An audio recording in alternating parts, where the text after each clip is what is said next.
कभी सोचा है कि शायरी सिर्फ कागज पर लिखे लफ्जों से बढ़कर क्यों होती है?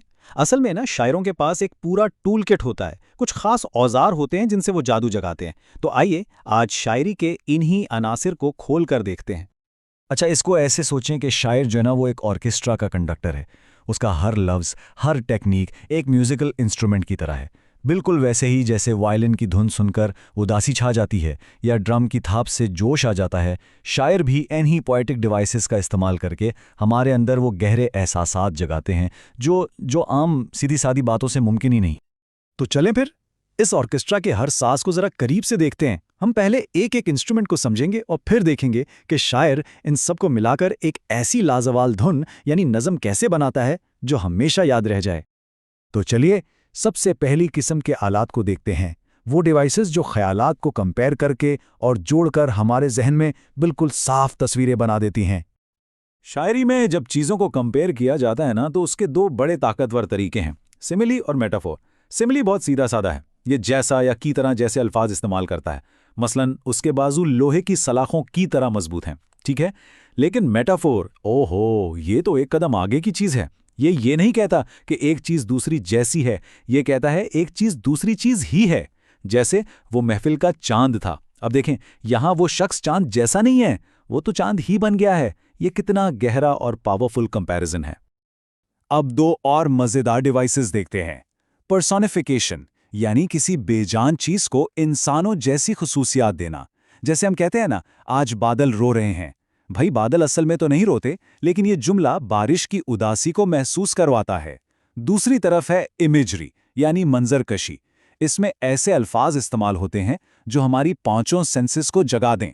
मिसाल के तौर पर गरम चाय की मीठी खुशबू, ये सिर्फ हमें चाय के बारे में बता नहीं रहा, बल्कि हमें उसकी खुशबू और गर्मी का एहसास भी दिला रहा है। ठीक है, अब बात करते हैं आवाज़ के जादू की। शायरी सिर्फ पढ़ने की चीज़ नहीं बल्कि सुनने की भी चीज़ है। इसमें लफ्ज़ों के पीछे एक पूरी मौसीकी छुपी होती है। आवाज के साथ खेलने के दो बहुत ही जबरदस्त तरीके हैं। पहला है एलिट्रेशन। इसमें एक ही हर्फ की आवाज बार बार आती है, जिससे एक रिदम बनता है। जैसे चांदनी चौक में चांदी चमकी, चा की आवाज की तकरार एक मौसीकी पैदा कर रही है। दूसरा है ओनोमेटोपिया। ये तो बहुत ही मजे का है। ये वो अल्फाज हैं जो खुद एक आवाज होते हैं, जैसे पानी का छपाक से गिरना या दरवाजे का चिड़चिड़ाहट के साथ खुलना। ये अल्फाज हमें सिर्फ बताते नहीं बल्कि सुनाते भी हैं। चलें अब जरा और गहराई में उतरते हैं और देखते हैं कि शायर कैसे अल्फाज और उनके मतलब को घुमा फिराकर कितनी पेचीदा और गहरी बातें कह जाते हैं।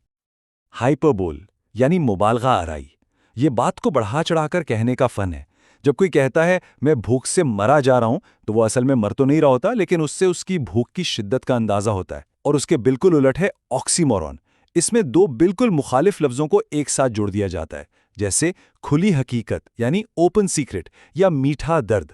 ये तजाद हमें जिंदगी की हकीकतें समझाता है कि कैसे दो मुखालिफ चीजें भी एक साथ मौजूद हो सकती हैं। आयरनी यानी सितम ज़रीफ़ी, ये तब होती है जब जो हम सोच रहे होते हैं नतीजा उसके बिल्कुल उलट निकले। जरा सोचे कि एक फायर स्टेशन ही जलकर राख हो जाए, ये है आयरनी। दूसरी तरफ है सिंबलिज्म यानी अलामत निगारी। इसमें एक आम सी चीज किसी बहुत गहरे मतलब की नुमाइंदगी करती है, जैसे तराजू इंसाफ की अलामत है या सफेद कबूतर अमन की। शायर इन अलामतों को इस्तेमाल करके कम लफ्जों में बहुत बड़ी बातें कह देते हैं। तो अब तक हमने अलग अलग आलात तो समझ लिए हैं।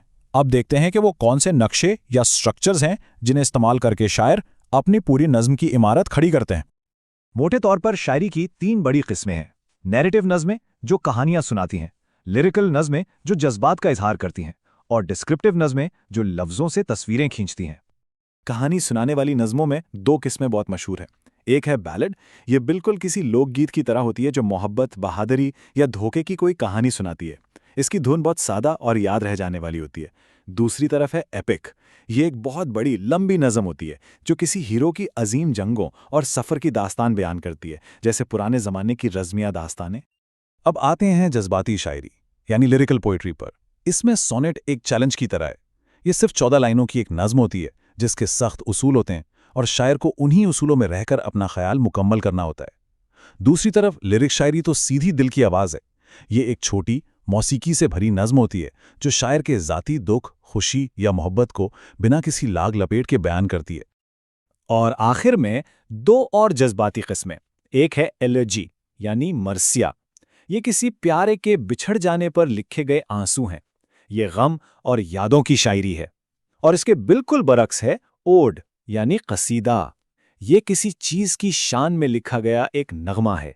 ये किसी बहार के दिन, किसी बहादुर इंसान या किसी अजीम ख्याल की तारीफ में भी लिखी जा सकती है। तो एक गम का इजहार है तो दूसरा जश्न का। ले जनाब, अब हम इस सफ़र के क्लाइमैक्स पर पहुंच गए हैं। यानी सिर्फ पोएटिक डिवाइसेस को पहचानना काफ़ी नहीं, असल काम तो ये समझना है कि इनका मकसद क्या है और इनका असर क्या होता है। तो मान लिया कि आपने नज़्म में एक मेटाफर पहचान लिया, बहुत खूब। लेकिन अब आगे क्या? यही वो सवाल है जो हमें एनालिसिस के सबसे अहम हिस्से की तरफ ले जाता है। तो असल राज ये है, सिर्फ ये कह देना कि शायर ने इस्तिआरा इस्तेमाल किया काफ़ी नहीं है। ये तो सिर्फ शुरुआत है। असल जादू इस फॉर्मूले में छुपा है। पहले डिवाइस का नाम बताएं, फिर नज़्म से उसकी मिसाल यानी कोट दें, और आखिर में जो सबसे ज़रूरी बात है वो ये है कि उसका असर क्या पड़ रहा है। शायर ने आखिर ये डिवाइस इस्तेमाल ही क्यों की? ये फॉर्मूला 3 आसान स्टेप्स पर मुश्तमिल है। पहला, डिवाइस का नाम बताएं। दूसरा, नज़्म से सबूत दें, यानी वो लाइन कोट करें। और तीसरा, जो सबसे अहम है, उसके असर की वजाहत करें, यानी शायर ये क्यों कर रहा है। मिसाल के तौर पर, शायर इंसान का मुवाजना लकड़ी से करता है, ये दिखाने के लिए कि असल मजबूती तूफानों का सामना करने से ही आती है।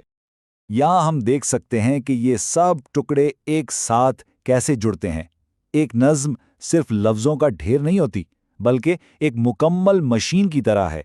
इसकी साख्त जैसे कि सोनेट और इसके पुर्जे जैसे कि आयरनी, ये सब मिलकर एक गहरा मतलब पैदा करते हैं। जैसे ये सबक कि दुनिया की बड़ी से बड़ी ताकत भी एक दिन ख़त्म हो जाती है।